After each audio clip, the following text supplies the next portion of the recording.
There are things a man learns to live with in the mountains. The cold that makes your bones ache.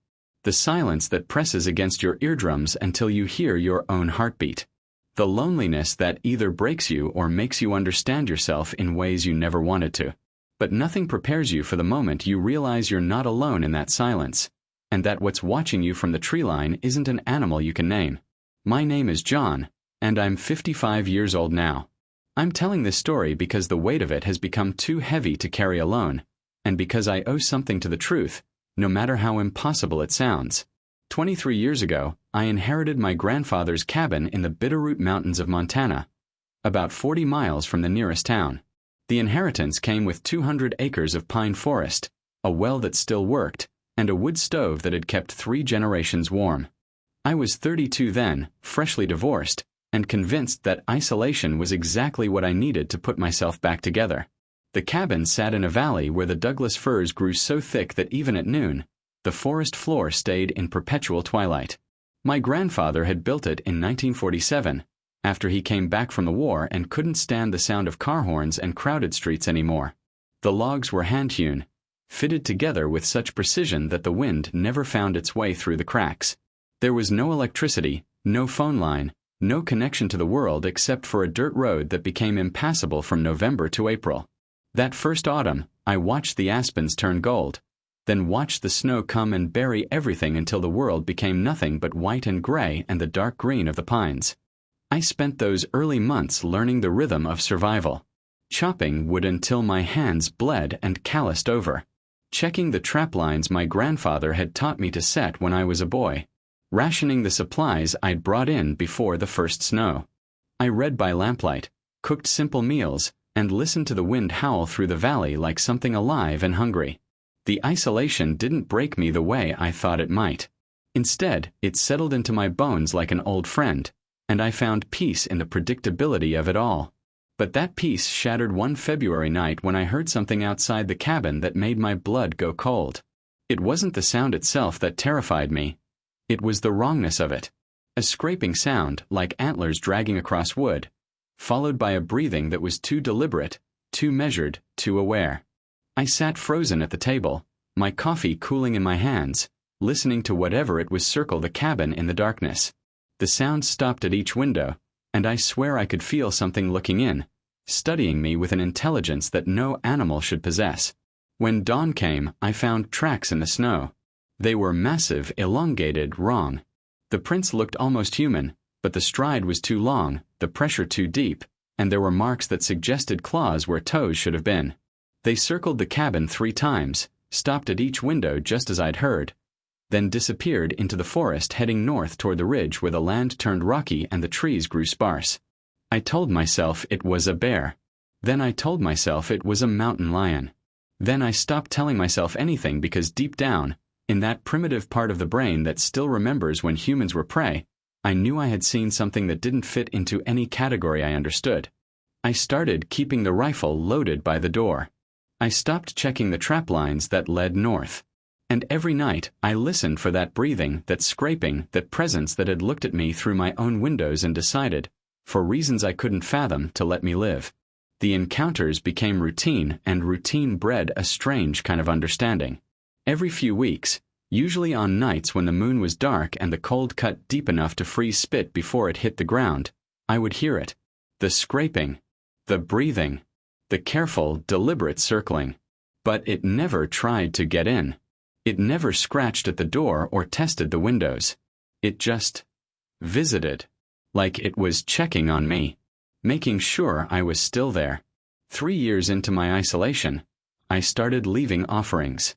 I can't explain why except to say that fear had transformed into something else.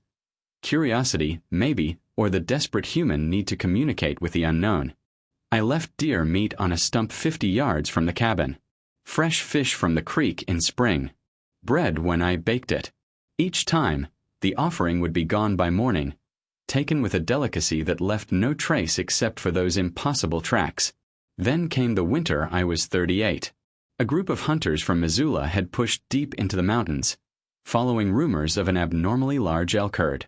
They set up camp about 5 miles south of my valley, close enough that I could occasionally hear their rifles crack across the distance.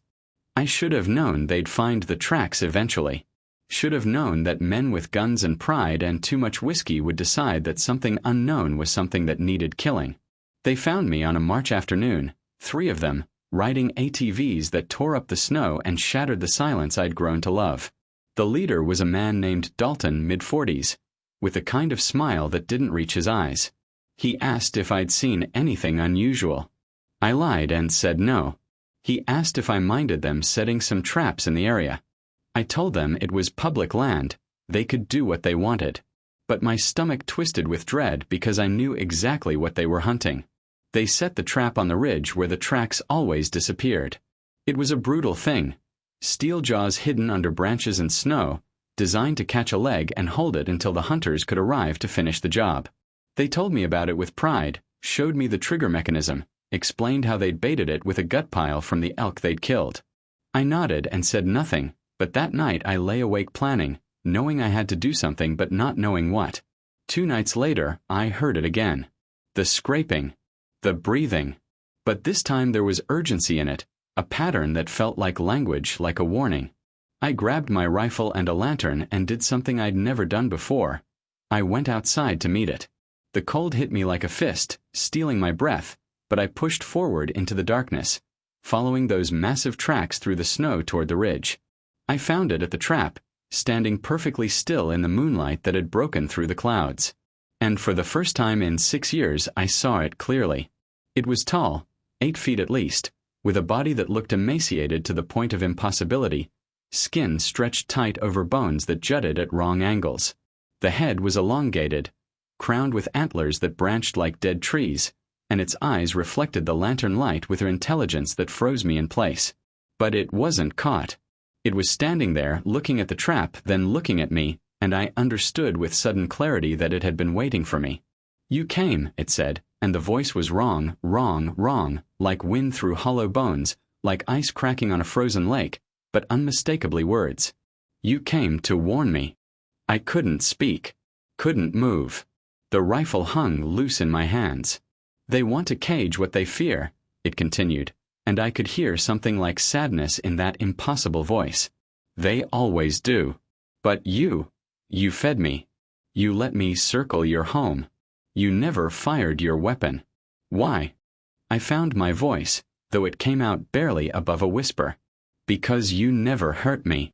It tilted its head, and I saw something in those eyes that looked almost human, almost understanding. "I was a man once," it said, "before the hunger took me, before I became this. I remember kindness. I remember what it means to not be hunted. You gave me that memory again, and for that I thank you." Then it stepped over the trap with impossible grace and disappeared into the forest, and I stood there shaking, not from cold but from the weight of what had just been spoken between us. The hunters found their trap sprung 3 days later, empty, with marks in the snow that suggested something had simply stepped over it. They were furious, convinced I'd warned off their prize. Dalton came to my cabin with accusations in his eyes, but I met him at the door with my rifle and told him to leave my land. They packed up their camp by week's end and never came back. The tracks disappeared after that too, for months, and I wondered if the warning had been enough, if the creature had moved on to find safety somewhere deeper in the wilderness. But isolation has a way of teaching you patience, and patience was rewarded. A year later, on a night when the northern lights danced green and purple across the sky, I heard the scraping again. I went outside without fear this time, and found it standing at the edge of the tree line, watching me with those 2 intelligent eyes.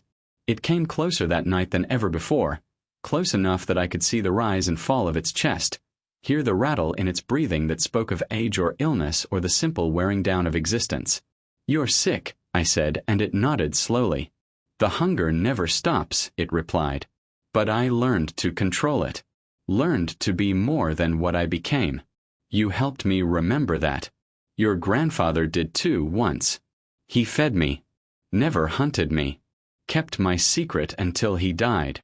The revelation hit me like a physical blow. My grandfather, the man who taught me to respect the forest, to never take more than I needed, to understand that fear and respect were 2 sides of the same coin. He had known. He had protected this thing for decades. How long? I asked. 63 years, it said. Since 1951. Since I was a man named William Marsh who got lost in a blizzard and ate things no man should eat to survive. The change was slow, painful. But your grandfather found me before I lost myself completely. He helped me hold onto the piece of me that was still human. We stood there in silence, and I understood then why my grandfather had left me this cabin, this land, this responsibility. He had been passing on more than property.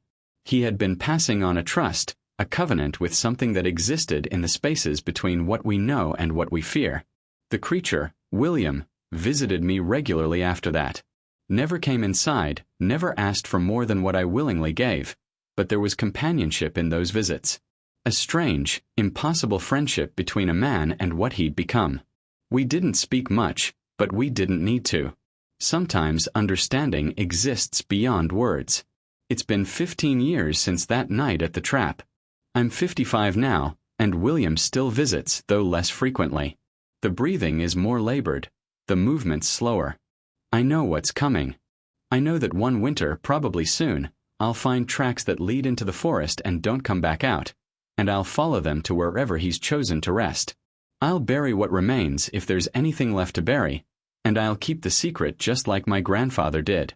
But I'm telling this story now because secrets have weight, and someone needs to know that monsters aren't always what we think they are.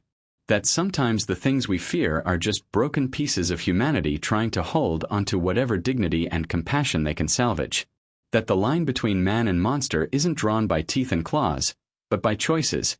The choice to kill or to show mercy, to hunt or to protect, to fear or to understand. The hunters wanted a trophy. My grandfather offered bread and respect. I've learned that survival isn't just about staying alive in the wilderness. It's about holding on to your humanity when everything around you says you should let it go. William taught me that. A creature that shouldn't exist, speaking words that shouldn't be possible, showing me that even in the deepest cold, even in the darkest transformation, the capacity for connection endures. So when you hear stories about monsters in the mountains, about things that shouldn't exist, ask yourself this. What makes something a monster? Is it the form it takes or the choices it makes? Because I've known a Wendigo that chose kindness over killing, restraint over hunger, companionship over isolation. And I've known men who would have caged and killed it for sport. I know which one I'd call the monster. And I sleep soundly in my cabin, door unlocked, knowing that whatever's circling in the darkness is just checking to make sure I'm still here. Still keeping the secret. Still feeding the hungry. Still human. Thanks for following the story. If you can, leave a like on the video and subscribe to the channel. It really helps YouTube share our content with more people. Also, tell us in the comments what city you're watching from. That way we'll know where our viewers are from. Check out the other stories too. See you next time. Bye.